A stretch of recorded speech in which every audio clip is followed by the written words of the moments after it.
नमस्कार दोस्तों, भारतीय जनता पार्टी अभी तक ये नहीं तय कर पाई कि अगला राष्ट्रीय अध्यक्ष कौन होगा जो जेपी नड्डा को रिप्लेस करेगा।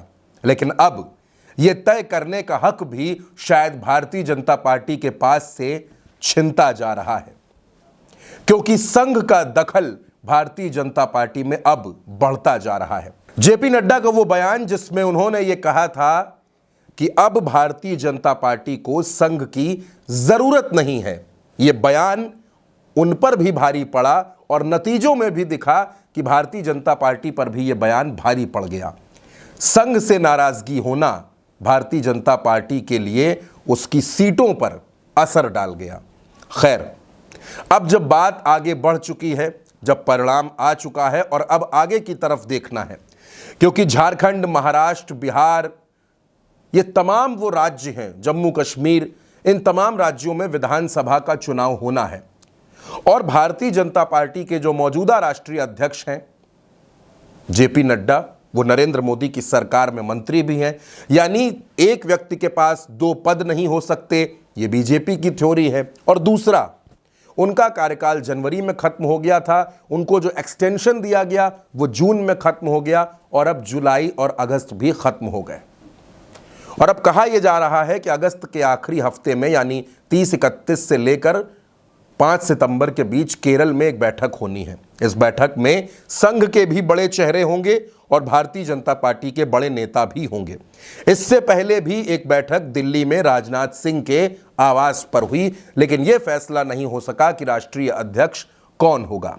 दरअसल गुजरात लॉबी अपना अध्यक्ष चाहती है जो उनका यस मैन हो, उनकी हां में हां मिलाए, लेकिन संघ अब अपने बैकग्राउंड का अध्यक्ष देना चाहता है। यानी वो जो स्वयंसेवी रहा हो, वो जो आरएसएस की विचारधारा को समझता हो और कार्यकर्ताओं को साथ लेकर चले। तो क्या अगर संघ ने अपना अध्यक्ष बनवा दिया तो नरेंद्र मोदी और अमित शाह जो पूरी हेकड़ी के साथ, पूरी अकड़ के साथ भारतीय जनता पार्टी में जो चाहते हैं वो करवा लेते हैं, अब वैसा नहीं हो पाएगा। और यही बात नरेंद्र मोदी और अमित शाह दोनों को परेशान कर रही है। इस वजह से दोनों ये चाहते हैं कि कुछ भी करके, किसी भी तरह से अध्यक्ष पद पर कंट्रोल बना रहे। लेकिन संघ दोस्तों बिल्कुल तलवारें खींचकर मैदान में आ गया है। जेपी नड्डा का बयान संघ के एक एक सदस्य को नागवार गुजरा है, हर एक को खराब लगा है। नागपुर का कार्यालय बहुत नाराज है। संघ के बड़े चेहरे भारतीय जनता पार्टी से खफा हैं। मोहन भागवत 4 जून के बाद से लगातार कई मौकों पर यह संकेत दे चुके हैं कि चुनाव में भारतीय जनता पार्टी ने कई गलतियां की। सैकड़ों वजह वो बता चुके हैं, पॉइंट दर पॉइंट बता चुके हैं कि गलतियां कहां पर हुई, खामियां कहां थीं और गलती किसकी थी। बहरहाल, मैंने आपसे फिर कहा कि अब बात आगे बढ़ चुकी है। अब संघ यह चाहता है कि भारतीय जनता पार्टी को एक बार फिर से कार्यकर्ताओं वाली पार्टी बनाया जाए, जहां कार्यकर्ताओं की बात सुनी जाए और भारतीय जनता पार्टी जहां कभी भी एक व्यक्ति के इर्द गिर्द पूरा संगठन नहीं रहा, अब वहां फिर से संगठन को मजबूत किया जाए, ताकि अब तक, यानी कि पिछले 10 सालों में जिस तरह से भारतीय जनता पार्टी के नेता और कार्यकर्ता महज कुछ नेताओं के इर्द गिर्द घूमकर रह गए।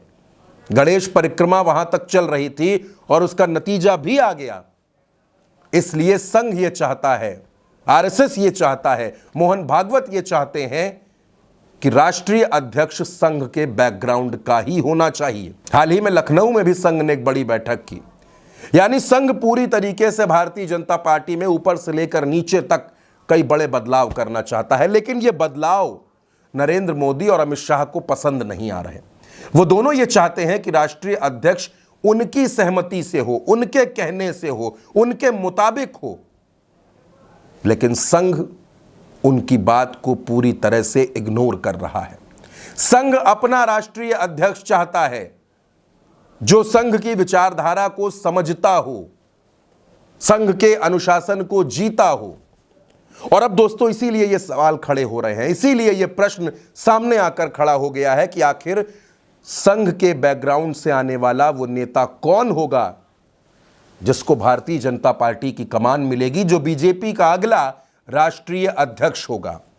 दोस्तों, इस खबर के बारे में आपकी जो भी राय हो, और अगर आपको यह लगता है कि बीजेपी का अगला राष्ट्रीय अध्यक्ष जो संघ के बैकग्राउंड का होगा, उसका नाम आप जानते हैं, तो वो नाम और अपनी राय कमेंट बॉक्स में जरूर बताइएगा। फिलहाल के लिए इतना ही, मुझे दीजिए इजाजत और उल्टा चश्मा यूसी को सब्सक्राइब जरूर करिए।